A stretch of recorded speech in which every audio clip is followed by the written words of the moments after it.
what conviction actually sounds like. Not every heavy or sad feeling is conviction. Here's how you tell the difference. In John chapter 16, verse 8, Jesus said the Spirit would reprove the world of sin, righteousness, and judgment. Real spiritual conviction is clear, specific, actionable, and once obeyed, peaceful.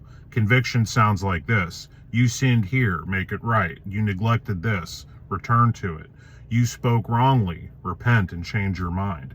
Conviction never sounds like you're failing, you're not good enough, you're not being used enough. Something is wrong, but I won't tell you what. If it's vague, foggy, or accusatory, that's not conviction, that's the devil, who's the accuser of the brethren. Read Revelation chapter 12, verse 10. And God is not the author of confusion, but of peace, as in 1 Corinthians chapter 14, verse 33.